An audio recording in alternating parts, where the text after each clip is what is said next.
ओम नमः पार्वती पतये हर हर महादेव हर। श्री काशी खंड द्वात्रिंशोऽध्यायः दंडपाणि का प्रादुर्भाव। श्री काशी खंड का 32वां अध्याय, जिसमें दंडपाणि भगवान का प्रादुर्भाव ऐसा वर्णन है। 32वें अध्याय में दंडपाणि प्रसंग और उत्पत्ति हरिकेश की कीन्हे कथन सुढंग, कीन्हे कथन सुढंग। तो अगस्त जी महाराज कार्तिक जी से बोले कि हे मयूर रथ, हरिकेश की उत्पत्ति कहो। यह कौन है? वह किसके शोभावान पुत्र और इनकी कैसी बड़ी तपस्या है? वह महादेव के प्रियत्व को कैसे पहुंचे? किस प्रकार से देव देव के परम प्रिय हुए और क्यों कर काशीवासी लोगों के हितकर्ता दंडनायक हुए? एवं कैसे ये महामती अन्नदाता के पद को प्राप्त हुए? क्षेत्र के द्वेषी मनुष्यों के भ्रम उत्पन्न करने वाले संभ्रम और उद्भ्रम, ये दोनों गण कहां से इनके अनुगामी हो गए? हे विभो, मैं यह सब सुनना चाहता हूं। कीर्तन करके मुझे अनुग्रहित कीजिए। तो स्कंद भगवान बोले कि महर्षि कुंभ संभव, आपने बहुत उत्तम बात पूछी। दंडपाणि की यह कथा काशी वासियों के लिए बड़ी ही हितकारिणी है। हे प्राज्ञ, इसके श्रवण करने से मनुष्य विश्वनाथ के अनुग्रह से काशी वास के फल को निर्विघ्न प्राप्त कर लेता है। तो पूर्व काल में गंधमादन पर्वत पर सुकृति श्री संपन्न रत्नभद्र नामक एक यक्ष रहता था। वह पूर्णभद्र नामक पुत्र को पाकर पूर्ण मनोरथ हुआ। उसके पश्चात वह यथेष्ट समस्त विषय भोग कर वृद्धावस्था में प्रशांत सर्वेंद्रिय शांत चित्त होकर शैव योग के बल से पार्थिव शरीर को त्याग कर शांतिमय शिवत्व को प्राप्त हो गया।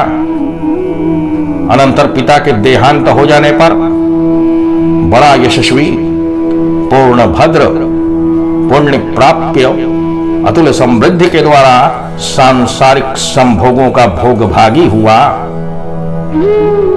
उसने समग्र मनोरथों को तो प्राप्त किया, परंतु स्वर्ग का एकमात्र साधन, गृहस्थाश्रम का भूषण, पितरों का बड़ा पथ्य, संसार के संतापों से तप्त अंगों के लिए अमृत कण और बड़े भारी दुख रूपी समुद्र में गिरे लोगों को जहाज नौका स्वरूप संतान को नहीं पाया। इसके अनंतर पुत्र मुख के न देखने से बालक के मधुर आलाप से रहित उसका सर्व सुंदर मंदिर मंगल से ही नहीं रहा। दरिद्रों के हृदय के समान शून्य अथवा जीर्ण अरण्य के समान जान पड़ता था। एवं छाया विहीन पट पर मार्ग में पथिक के तुल्य व अपुत्र होने से बहुत ही खिन्न हुआ। हे घटोद्भव, अनंतर उस पूर्ण भद्र यक्ष ने यक्षिणी श्रेष्ठा गृहिणी कनक कुंडला को बुलाकर यह कहा कि कांते, मेरी यह अटारी महल, जिसके भीतर सुंदर दर्पण लगे हैं, मोतियों के झरोखे कटे हैं, चंद्रकांत की शिलाएं आंगन में जड़ी हुई हैं, कोठे पद्मराग लाल एवं नील मणि की चमक से शोभायमान होकर प्रतिध्वनित हो रहे हैं, खंभे मूंगों के बने विराजित हैं, भीतें चमकते हुए स्फटिक की बनी हुई हैं, पताकाएं फहरा रही हैं, मणिमाणिक्य की मालाओं से भूषित हैं। चहुं ओर काला गुरु महाधूप के बड़े सुगंध से आमोदित है। बहुमूल्य आसनों से युक्त हैं। रमणीय पलंग सुसज्जित रखी है। सुंदर अगरी और केवाड़ियों से परिपूर्ण है। मंडप पर वस्त्र का चंदवा टंगा है। सुरम्य रतिशाला से भरपूर है। घोड़ों के झुंड बंधे हैं। सैकड़ों दास दासियों से भरी है। इन सब के छोटी छोटी घंटियों के शब्द से शब्दायमान हो रही हैं। नूपुर के शब्द से उत्कंठित होकर मयूरगण केका ध्वनि कर रहे हैं। कबूतर की गोलें कूज रही हैं। सुग्गा मैना बातचीत कर रहे हैं। हंस का जोड़ा खेल रहा है। चकोरों से शोभा युक्त हो रही है। मालाओं के गंध से उड़े आते हुए भ्रमरों के मधुर गुंजन से व्याप्त हो रही है। कर्पूर कस्तूरी आदि गंधों से पूर्ण वायु के द्वारा विजित हो रही है।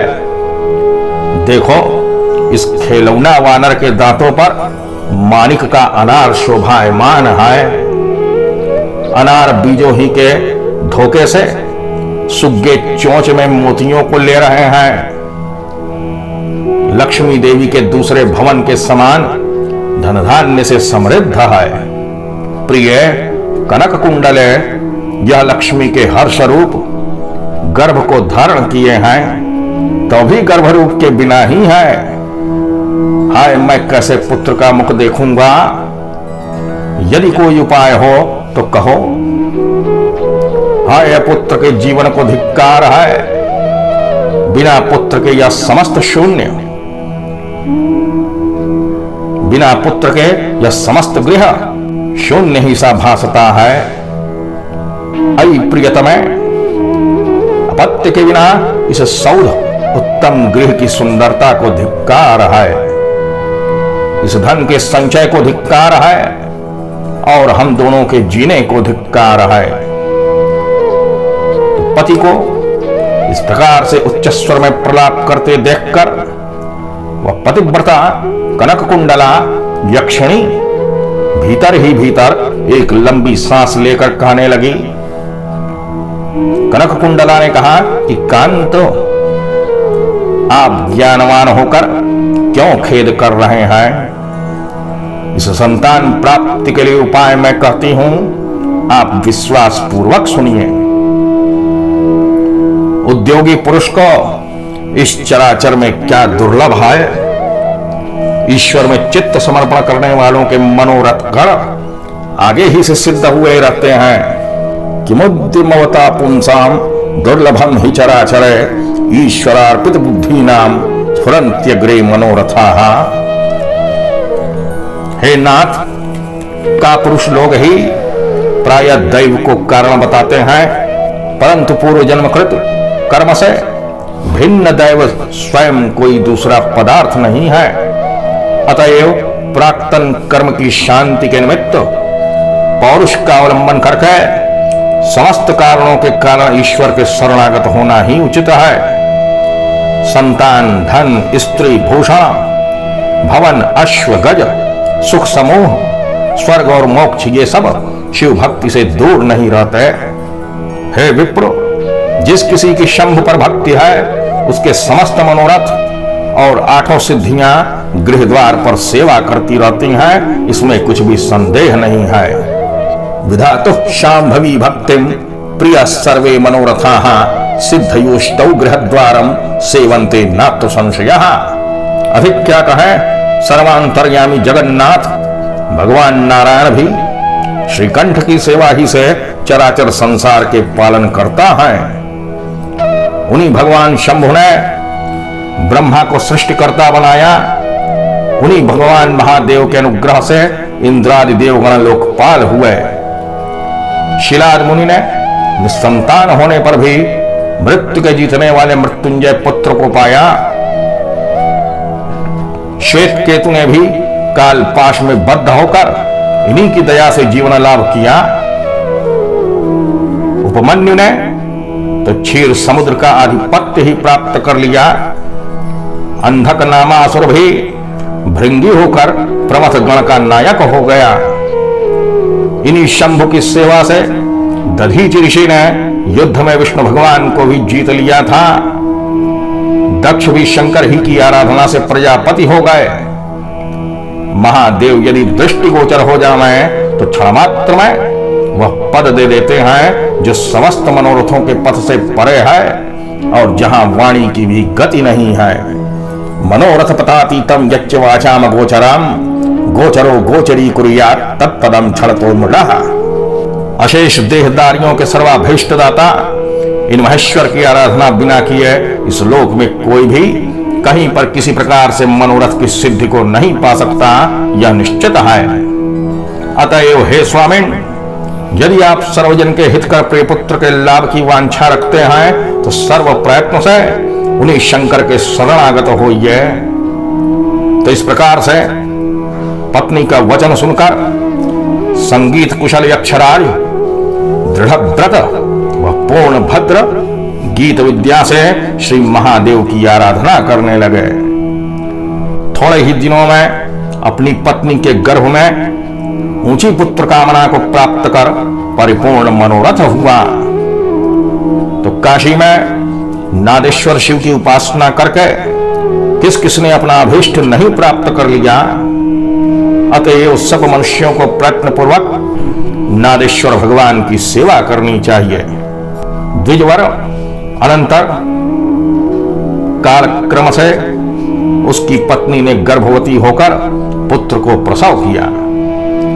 तो पिता पूर्णभद्र ने उस पुत्र का नाम हरिकेश रखा। हे अगस्त्य जी, अनंतर पूर्णभद्र ने पुत्र का मुख देखने से प्रसन्न होकर बहुत कुछ प्रीतिदाय अर्थात इनाम दिया और कनक कुंडला परमानंदित हुई। मदनोपम पूर्ण चंद्रमुख वह बालक भी शुक्ल पक्ष में चंद्रमा के समान प्रतिक्षण बढ़ने लगा। इस प्रकार से वह बच्चा हरिकेश 8 वर्ष की अवस्था होते सर्वदैव शिव को छोड़कर और कुछ भी नहीं जानता था। वह पांशु क्रीड़ा के समय भी धूल ही का शिवलिंग बनाता और हरी हरी कोमल दूर्वों से सकौतुक उसका पूजन करता था। वह अपने समस्त मित्रों को शिव ही के नाम से पुकारता था। चंद्रशेखर भूतेश मृत्युंजय मृडेश्वर धूर्जटे खंड परशो मृडानीश त्रिलोचना भर्ग शंभो पशुपते पिनाकिन्नुग्र शंकर श्रीकंठ नीलकंठे स्मरारे पार्वती पते कपालिन भालनयन शूलपाणे महेश्वर अजिनांबर दिग्वास स्वर्धुने कृन्न मौलिजा। यथा चंद्रशेखर भूतेश मृत्युंजय मृड ईश्वर धूर्जटी खंड परशु मृडानीश त्रिलोचन भर्ग शंभु पशुपति पिनाकी उग्र शंकर श्रीकंठ नीलकंठ ईश स्मरारी पार्वती पति कपाली भालनयन शूलपाणी महेश्वर चरमांबर दिगंबर गंगाधर विरूपाक्ष सर्पभूषण इन्हीं सब शिव के नामों को लेकर अपने समौरिया लोगों को बड़े प्यार से बारंबार पुकारा करता था। उसके दोनों ही कान केवल महादेव को छोड़कर दूसरों का नाम सुनते ही नहीं थे। उसके चरण शिवालय को छोड़कर अन्यत्र पड़ते ही नहीं थे। उसके नेत्र दूसरा रूप देखते ही नहीं थे। उसकी रसना हर के नामामृत की स्वाद लेती रहती थी। उसकी नासिका शिव के पाद पद्म से भिन्न दूसरा सुगंध सूंघती ही नहीं थी। उसके हाथ शिव ही के कौतुक कार्य में लगे रहते थे। मन दूसरी ओर जाता ही ना था। वह सद्बुद्धिमान समस्त खाद्य और पेय वस्तुओं को महादेव ही के निवेदन करने पर तब खाता और पीता था। वह सर्वत्र ही सब अवस्थाओं में शिव के बिना और कुछ भी नहीं देखता था। क्या जाते क्या गाते, क्या सोते, क्या उठते, क्या स्वप्न देखते, क्या खाते, क्या पीते, सभी समय वह चारों ओर त्रिलोचन ही को देखता था। दूसरा भाव तो वह जानता ही नहीं था। वह बालक रात्रिकाल में निद्रित होने पर भी, हे त्रिलोचन, कहां जाते हो, क्षण भर थोड़ा ठहर तो जाओ, यही कहता हुआ जाग जाता था। तो हरिकेश के पिता उसकी इस चेष्टा को स्पष्ट रूप से देखकर पुत्र को सिखलाने लगे कि बेटा, घर का काम काज संभालो, ये सब घोड़े बछड़े, विचित्र वस्त्र, बढ़िया दुशाले, खानी के शुद्ध असली अनेक जाति के रत्न समूह, विविध भांति के सोना चांदी से भिन्न धन, बड़ा भारी गोधन, रूपा कांसा आदि के बहुमूल्य पात्रादि, नाना देश देशांतर के बिक्री के वस्तु, उत्तम उत्तम चामर, अनेकशः गंध द्रव्य, ये सब और अपरिमित धान्य राशियां, ये चारों ओर की समस्त वस्तु सामग्रियां सब तुम्हारी ही हैं। बेटा, अर्थोपार्जन व्यापार की समग्र विद्याओं को सीख लो, धूलि से धूसर दरिद्रों की इन चेष्टाओं को छोड़ दो। प्रथम समस्त विद्याओं का अभ्यास करके एवं उत्तम भोगों के सुख से दिन बिताओ। वृद्धावस्था प्राप्त होने पर तब भक्ति योग का आचरण करना। इस प्रकार से पिता ने उसे बारंबार सिखलाया, पर हरिकेश ने एक भी नहीं माना। एक बार कहीं पिता की दृष्टि रूखी बदली हुई देखकर वह उदार बुद्धिमान बालक घर से डरकर निकल भागा और जाते जाते उसे दिशा भ्रम हो गया। तब सोचने लगा कि हाय, मैंने लड़क बुद्धि से क्यों घर छोड़ दिया। हे शंकर, कहां जाऊं, कहां टिकने से मेरा कल्याण होगा। पिता से निकाला हुआ मैं कुछ नहीं जानता हूं, परंतु पहले पिता की गोद में बैठे हुए मैंने पिता के आगे कहते हुए किसी के ऐसे वचन स्पष्ट सुना है कि जय माता पिता और अपने बंधुओं से सब और त्यागे गए हैं और जिनका कहीं भी ठिकाना नहीं है, उनका काशीपुरी आधार है। मात्रा पित्रा परित्यक्ता ये त्यक्ता निज बंधु भी, येषाम कापि गतिर्नास्ति तेषाम वाराणसी गतिः। जरया परिभूता ये व्याधि विकलीकृताः, येषाम क्वापि गतिर्नास्ति तेषाम वाराणसी गतिः। जे बुढ़ाई से हारे वह रोगों से पीड़ित है, वो जिनका कहीं भी ठिकाना नहीं है, उनका काशीपुरी आधार है। जो रातों दिन क्षण क्षण या पग पग में विपत्तियों से दबे हैं, वो जिनका कहीं भी ठिकाना नहीं है, उनका काशीपुरी आधार है। जो पाप समूह से दबे दरिद्रता से हारे हैं, वो जिनका कहीं भी ठिकाना नहीं है, उनका काशीपुरी आधार है। जो संसार डर से डरे वह कर्म बंधनों से बंधे हैं, वो जिनका कहीं भी ठिकाना नहीं है, उनका काशीपुरी आधार है। जो वेद स्मृतियों से रहित अशुद्धता अनाचार सहित है, वो जिनका कहीं भी ठिकाना नहीं है, उनका काशीपुरी आधार है। जो योग से पतित तपस्या व दान से हीन है, वह जिनका कहीं भी ठिकाना नहीं है, उनका काशीपुरी आधार है। वह क्षण क्षण में जिनका बंधुजनों के बीच में अपमान है, उनका आनंददायक एक शिव का आनंदवन काशी ही है। विश्वनाथ ने दया किया जिन पर, ऐसे वहां बसते हुए जिन संतों की रुचि भी काशी में होवे, उनको आनंद का उदय होता है। जहां अग्निरूप विश्वनाथ जी अज्ञान को जलाते हैं, इससे महाश्मशान व काशी अगतियों की भी उत्तम गति है। भर्जन्ते कर्म बीजानि यत्र विश्वेश वह्निना, अतो महाश्मशानम तद्गति नाम परागति। यों विचार करके हरिकेश काशीपुरी को गया। जिस अविमुक्त क्षेत्र में पांच भौतिक देह को त्यजते हुए जंतुओं का शिव की प्रसन्नता से फिर देह संबंध नहीं होता है, उस आनंद वन में जाकर वह हरिकेश तप के शरण हो गया, तपस्या करने लगा। अनंतर कुछ काल के बाद आनंद वन में बैठकर शंकर ने पार्वती को अपना विहार वन दिखाया, जो कि अधिक सुगंधदार मंदारवान कचनार वृक्षों से भूषित, सुंदर चंपा और आंबों से पूर्ण वह फूली नई बेला वाला है। वह फूली मालती समों से शोभित कनैरों से विराजित, वह फूला है केतकी का वन जिसमें लाली कटसरैया से बढ़ा है। वह विकसित विचकिल गया मैन फल से वृक्षों से सुगंधित, अशोक पल्लवों से शोभित, वह नई चमेली के सुगंध से खींचे भौरों से नादित है। संदसरी के वृक्ष समूह वाला और मौन श्री सुगंधों से सुगंधित है। वह मेदा भरे पाटल के सुगंध से सदा सुगंधित है। दिशाओं के मुख जिसमें वह जो कि बहुते शाखादिकों से लटके भौरों की भीड़ से माला वाला पृथ्वी तल है, जिसमें डोलती हुई चंदन शाखाओं के आगे रमते हुए कोकिलों से व्याप्त है। वह काले अगर से मत वाले उत्तम जाति वाले पक्षियों से संयुक्त नागकेशर की शाखाओं में टिकी हुई देव सुंदरी पुत्तलियों से विलास युक्त है।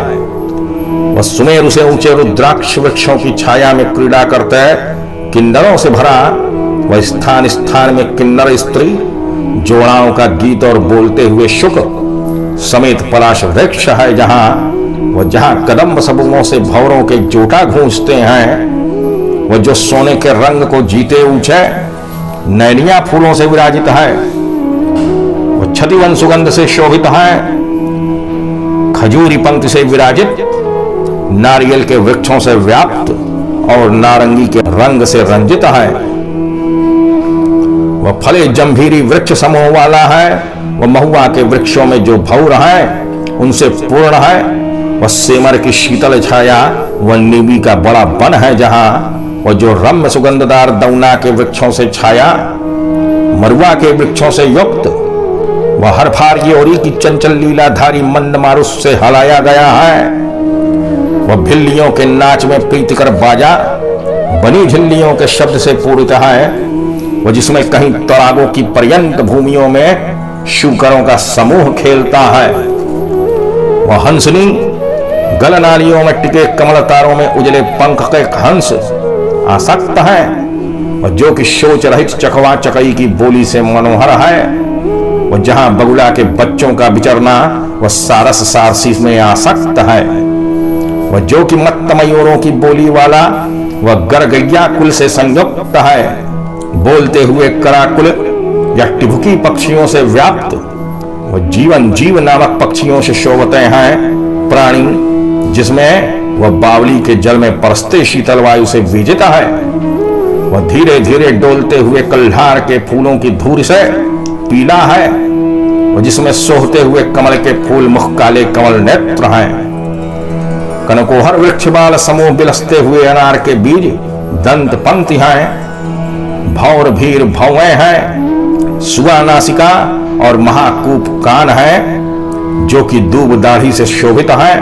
वह जिसके कमल सुगंध निश्वास कुंदरों के फल, ओठ व पुरई निपात कपड़े कटचंपा गहने, कमनीय कंकूदनी कंठ, अमरी या पत्थर चटा भेद ऊंचे नीचे के कांध, वह चंदन वृक्ष में लिपटे सर्प, श्रेष्ठ भुजदंड अशोक पल्लव, अंगूठा केतकी उजले नख, वह शोभित सिंह और पर्वत से बड़ा पत्थर विस्तीर्ण उदर, पानी के भौर नाभिदो वृक्ष जंघा में, वह स्थल कमल पद्मत वाले हाथी से चाल, वह सोहते केला के पाते चीन देशी वस्त्र हैं। वह जो कि अनेक फूल मालाओं से सब और उत्पन्न माला वाला, कंटकहीन वृक्षों से छन्न, भैंसा स्वापद आदि जंतुओं से युक्त है। वह चंद्रकांत पत्थर पर सोते हुए कृष्णसार मृग से कलंकित बिंबी भूत चंद्रमा है और वृक्षों में झरे पड़े फूलों से जीता है। स्वर्ग के नक्षत्रों को जिसने इस भांति के विहार स्थान को देवी जी को दिखाते हुए महादेव जी वन में प्रवेश करते हैं। तो श्री महादेव जी बोले, हे सर्व सुंदरी देवी, जैसे तुम मुझको बहुत प्यारी हो, वैसे यह आनंदवन सदा परम प्यारा है। यथा प्रियतमा देवी ममत्वं सर्व सुंदरी, तथा प्रियतरं चैतन्य में सदा नंद काननाम। हे देवी, मेरे अनुग्रह से इस आनंदवन में मरे हुए जनों की देह मरण के अभाव को प्राप्त होती है और वे फिर संसार में उत्पन्न नहीं होते। जो पुण्यात्मा मेरी आज्ञा से काशी में मरते हैं, उनके कर्म बीज प्रज्वलित विश्वनाथ की अग्नि से जलते हैं। हे पर्वतराज कुमारी, जो काशी में दीर्घ नींद को पहुंचे यानी मरे हैं, वे फिर कभी गर्भ शयन में नहीं सोते हैं। ब्रह्मज्ञान से व ब्रह्मज्ञान में प्रयाग क्षेत्र में मरे हुए जंतु संसार बंधन से छूटते हैं, अन्यथा कहीं नहीं। और काशीवासी लोगों के देहांत में मैं ही उस तारक ब्रह्म ज्ञान को देता हूं जिससे वे उसी क्षण मुक्त होते हैं। ब्रह्मज्ञानम तदेवाहम काशी संस्थिति भागिनाम दिशाभितारकम प्रांते मुच्यन्ते ते तत्क्षणात्। जो इस काशी में मरते हैं वे तरते हैं, और जो काशी में मरे को निंदते हैं वे पाप लेते हैं। जो प्रशंसा करते हैं वे पुण्य पाते हैं। हे देवी, कलयुग से मलिन मन स्वभाव से चंचल इंद्रिय वालों को ब्रह्म ज्ञान कैसे हो गए, इससे मैं उनको तारक मंत्र देता हूं। किंतु ऐश्वर्य से मोहित योग से भ्रष्ट योगी जन पूजित होते हैं, परंतु काशी में मरकर फिर महाप्रलय में भी नहीं गिरता है। और लोग योग से एक जन्म में ब्रह्म ज्ञान नहीं पाते हैं, काशी में मरे एक जन्म से ही संसार से छूटते हैं। हे पार्वती, जैसे मेरे अनुग्रह से इस काशी क्षेत्र में जंतु मुक्त होता है, वैसे अन्यत्र कहीं नहीं होता। और योगी जन बहुते जन्म योगाभ्यास से मुक्त होवे या न होवे, वह काशी में मरा मात्र एक जन्म से ही मुक्त होता है। कलयुग में योग नहीं सधता है और तपस्या नहीं सधती है, किंतु न्याय से बटोरे धन का दानी सिद्ध होता है। वह कलयुग में व्रत नहीं, तप नहीं, जप नहीं, यज्ञ नहीं और देव पूजा नहीं है, किंतु केवल दान ही मुक्ति के लिए है। दानों से वह काशी मिलती है। वह कलयुग में विश्वनाथ देव, वह कली में काशीपुरी, वह कली में भागीरथी गंगा और कली में दान विशेष होता है। न व्रतम न तपो नेज्या न जपो न सुरार्चनाम दानमेव कलौ मुक्त्यै काशी दानैर्वाप्यते। कलौ विश्वेश्वरो देवः कलौ वाराणसीपुरे कलौ भागीरथी गंगा कलौ दानम विशिष्यते। वह कलयुग में दान के बल से मिलने योग्य काशी में उत्तर वाहिनी गंगा तथा विश्वनाथ नामक मेरा लिंग, ये दोनों मनुष्यों के मुक्तिदाता हैं। हे देवेशी, पुण्यवान व अन्य पापी भी मेरे क्षेत्र की सेवा से मुक्त होता है, इसमें विचार करने योग्य नहीं है। हे देवी, लोगों के सैकड़ों जन्मों में कर्म से कमाए भी पुण्य पाप काशी महात्मा से प्रभुता नहीं कर सकते। हे देवी, उस कारण बहुत भांति के सैकड़ों उपद्रवियों से बाधित हुए भी मोक्ष चाहिए जन का काशी न छोड़ना चाहिए। हे देवी, जो मनुष्य क्षेत्र संन्यास कर यहाँ बसते हैं वे जीवन मुक्त हैं और उनका विघ्न हरता हूं मैं। योगियों के हृदय आकाश में नहीं व कैलाश में नहीं और मंदर पर्वत पर भी वैसे मेरे बसने की प्रीति नहीं है जैसे काशी में मेरा स्नेह है। न योगिना हृदा काशे न कैलाशे न मंदरे तथा वासर्तिर्मेस्ति यथा काश्याम रतिर्ममा। हे देवी, तमोगुणी स्वभाव को पहुंचकर काल रूप हो मैं लीला से स्थावर जंगम जगत को नष्ट करता हूं, किंतु काशी को यत्न से बचाता हूं। हे तपोधने देवी गौरी, तुम व आनंद की भूमिका काशी, ये दो भाजन भारी अधिकारी हैं, अन्य नहीं। काशी बिना मेरा स्थान नहीं, काशी बिना मेरी प्रीति या भक्ति नहीं और काशी बिना विदेह कैवल्य नहीं है। मैं सत्य सत्य कहता हूं, बिना काशी न मे स्थानम, बिना काशी न मे रतिः, बिना काशी न निर्वाणम, सत्यम सत्यम वदाम्यहम्। ब्रह्मांड गोल के यदवन मुक्ति काश्याम व्यवस्थिता, अष्टांग योग युक्त्वा वा न यथा हेलयान्यतः। ब्रह्मांड के बीच काशी में अनायास जैसी मुक्ति बसी है, वैसी अन्यत्र अष्टांग योग जोड़ने से भी नहीं है। तो यूं कहते हुए महादेव ने हरिकेश को देखा, जो कि वन के बीच में तप करता हुआ अशोक वृक्ष के तले बैठा है। वह सूखी नसों से ढपी हाड़ की राशि वाला, उसकी नसें सूख गई हैं, पर उन्हीं के अस्थि समूह बंधे हैं। शरीर निश्चल है, विमौर के कीड़े चारों ओर रक्त और नसों को सुखा दिए हैं। हड्डियों पर कहीं मांस नहीं है, वे सब स्फटिक शिला के समान स्थिर पड़ी हैं। उनकी शोभा शंख कुंद चंद्र हिम और महाशंख के समान हो रही है। प्राण अंतःकरण के अवलंबन से रह गया है, आयु शेष ही जीवन की रक्षा कर रही है। श्वास वायु के निकलने और बैठने ही से जीवित होने की सूचना मिल रही है। पलक के गिरने और उठने ही से जान पड़ता है कि जंतु है। पिंगल तारा से शोभित नेत्रों के उज्ज्वल चमकती हुई ज्योति से दिशा प्रकाशित हो रही है।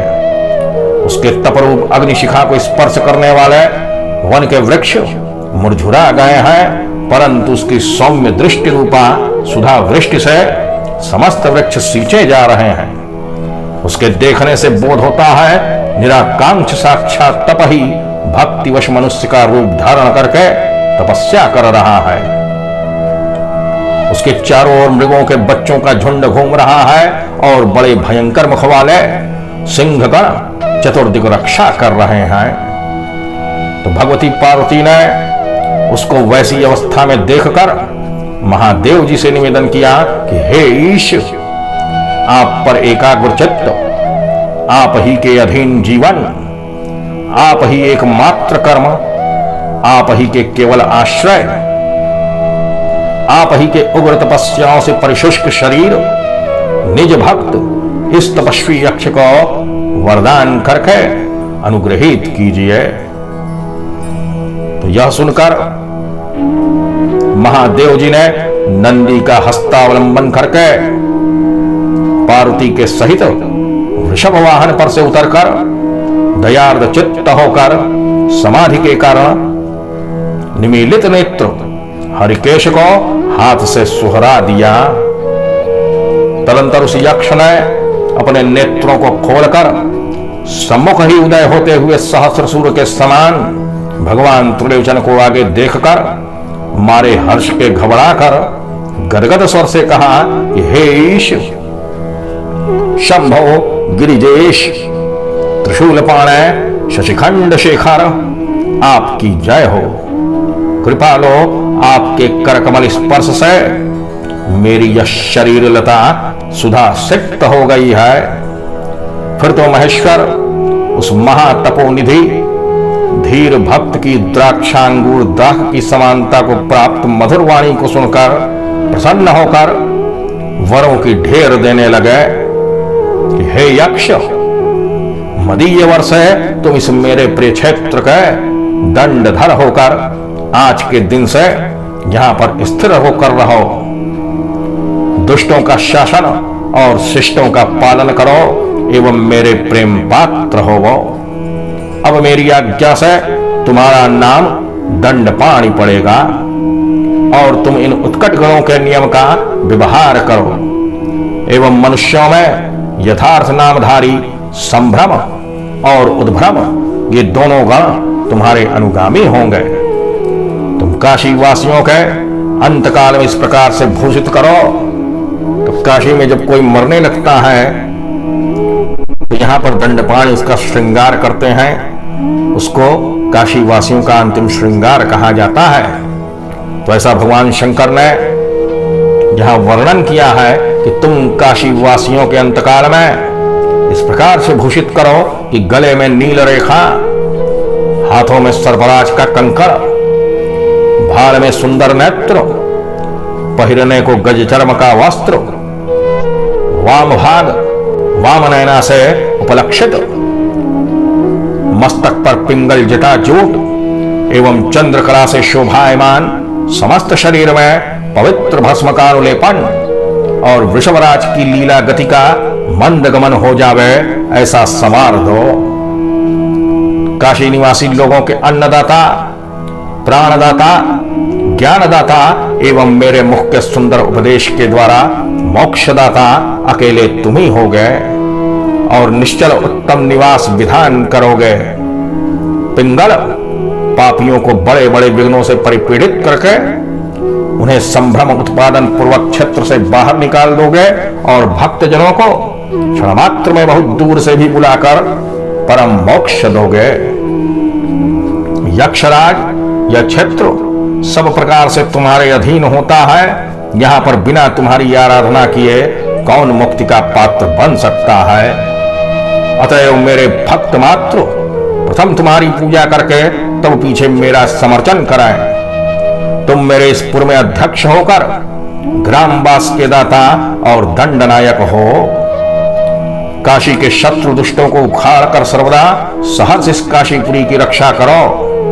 हे पूर्ण भद्र सुत, दंडनायक, यक्ष पिंगल, हरिकेश, तुम त्रिलोचन बनकर काशी वासियों के अन्न ज्ञान एवं मोक्ष के दाता और समस्त गणों के अग्रगण्य हो। मेरी भक्ति से युक्त होने पर भी मनुष्य बिना तुम्हारी भक्ति के काशी में निवास न प्राप्त कर सकेगा। दंडपाणे, तुम समस्त गण और देवदानों में अग्रमान्य हो गए। ज्ञानवापी तीर्थ में स्नान तर्पण आदि क्रियाओं को कर कर जो तुम्हारी आराधना करेगा, हे गणश्रेष्ठ, वह पुण्यवान इस लोक में मेरे अतुल अनुग्रह से परम कृतकृत्यता को प्राप्त होगा। दंडपाणे, तुम मेरे सामने दक्षिण दिशा में दुष्टों को दंड और निज जनों को अभय दान करते हुए यहां पर अपना स्थिति विधान संपादन करो। तो स्कंद भगवान जी जो अगस्त मुनि को यह कथा सुना रहे थे, तो स्कंद भगवान बोले कि हे विप्र, भगवान गिरीश दंडपाणि को इस प्रकार से वर प्रदान करके वृषभराज पर चढ़कर आनंद वन में चले गए। हे कुंभोद्भव, तब से यक्षराज दंडनायक आदेशानुसार वाराणसी पुरी की पूर्ण रीति से शासन कर रहे हैं। मैं भी उन्हीं की डाह से यहां पर निवास करता पड़ा हूं, क्योंकि जब मैं काशी में रह रहा था तो उस घड़ी उनकी मर्यादा का पालन नहीं कर सका। मुनिवर, मेरी समझ में आप ऐसे जितेंद्रिय पुरुष को भी जो काशी छोड़ देनी पड़ी, उसका भी कारण उनका अपमान ही हो सकता है। द्विजवर, हरिकेश काशी में यदि तनिक भी विरुद्ध आचरण देख पावे तो फिर वहां का रहना और सुख भोगना कहां से हो सकता है। दंडपाणि की आराधना न करने से किसी भांति सुख प्राप्ति की संभावना नहीं है। मैं तो बहुत दूर रहकर भी काशी में प्रवेश करने की इच्छा से सदा उनका भजन करता रहता हूं। रत्नभद्रांग जोद्भूत पूर्ण भद्र सुतोत्तम निर्विघ्नं कुरु मे यक्ष काशी वासम शिवाप्तजय। धन्यो यक्ष पूर्ण भद्रो धन्या कांचन कुंडला जयोर जठर पीठे भूर दंडपाणे महामते। जय यक्षपते धीर जय पिंगल लोचना जय पिंग जटा भार जय दंड महायुधा अभिमुक्त महाक्षेत्र सूत्रधारो वृतापस दंडनायक भीमास्य जय विश्वेश्वर प्रिय। सौम्यानां सौम्यवदन भीषणानां भयानक क्षत्र पापाधियां काला महाकाल महाप्रिय। जय प्राणदः यक्षेन्द्र काशी वासान्न मोक्षद महारत्न स्फुरद्रश्मि जय चर्चित विग्रह। महासंभ्रांति जनक महोद्भ्रांति प्रदायक अभक्तानां च भक्तानां संभ्रांत्युद्रभ्रांति नाशक। प्रांतरे पथ्य चतुर जय ज्ञान निधि प्रद जय गौरी पदाब्जाले मोक्षे क्षण विचक्षण। यक्षराजाष्टकं पुण्यं विदं नित्यं त्रिकालतः जपामि मैत्रावरुणे वाराणस्याप्ति कारणम्। दंडपाण्यष्टकं धीमान् जपन् विघ्नैर्न जातु चेत् श्रद्धया परिभूयेत काशीवास फलम लभेत। प्रादुर्भावम दंडपाणे श्रीमन् स्तोत्रमिदं गृणन् विपत्तिं मन्यतः प्राप्य काशीं जन्मांतरे लभेत। मैं भजन करता रहता उनका कि हे रत्नभद्र के पुत्रो, पूर्ण भद्र के तनय श्रेष्ठ यक्ष, शिव प्राप्ति मोक्ष के लिए निर्विघ्न रूप से मेरा काशीवास करा दीजिए। महामते दंडपाणे वह पूर्ण भद्र यक्ष धन्य है और वह कांचन कुंडला भी धन्य है जिन दोनों के जठर पीठ से आपने जन्म ग्रहण किया है। हे यक्षराज, आप ही सर्वोत्कृष्ट हैं। पिंगल नयन, आपकी जय हो। हे पिंगल जटाभार, आपसे उत्तम और कोई भी नहीं है। हे दंड महायुध, आपकी सर्वदा जय होवे। हे अविमुक्त महाक्षेत्र के सूत्राधार, उग्र तापस, दंडनायक, भीममुख, विश्वेश्वर प्रिय, आपकी जय हो। हे सौम्यों के प्रति सौम्य वदन एवं भीषणों के लिए भयानक, आप क्षेत्र में पाप बुद्धि करने वालों के काल है और महाकाल के परम प्रेम पात्र हैं। हे प्राणप्रद यक्षेंद्र, आप ही काशी में वास, अन्न और मोक्ष के भी दाता हैं। आपका शरीर महारत्नों के चमकते हुए किरण जालों से चर्चित है। आपकी जय हो। आप तो सर्वदैव अभक्त लोगों के संभ्रांति जनक और उद्भ्रांति दाता हैं एवं भक्त वर्ग के संभ्रम और उद्भ्रम के नाशक हैं। हे अंतिम श्रृंगार चतुर, अंत में काशी वासियों के श्रृंगार करने वाले, हे अंतिम श्रृंगार चतुर, ज्ञान निधि प्रद, आपकी जय हो। हे गौरी चरण कमल के भौरे, मोक्षकाल ज्ञान निपुण, आपकी सदा जय हो। हे अगस्त मुने, काशी की प्राप्ति के निमित्त मैं त्रिकाल इस पवित्र यक्षराज अष्टक स्तोत्र को नित्य ही जपा करता हूं। जो कोई बुद्धिमान जन इस दंडपाणि के अष्टक का श्रद्धा पूर्वक पाठ करता है वह कभी भी विघ्नों में नहीं पड़ता और काशी वास का फल भी प्राप्त करता है। इस दंडपाणि की उत्पत्ति की कथा सुनने एवं स्तोत्र के पाठ करने से अन्यत्र मरने पर भी जन्मांतर में काशी प्राप्त होती है। दंडपाणि प्रादुर्भाव नामक इस पवित्र अध्याय के पाठ करने, पाठ कराने और सुनने से कभी विघ्न की बाधाएं नहीं होती। जय हो दंडपाणि महाराज की।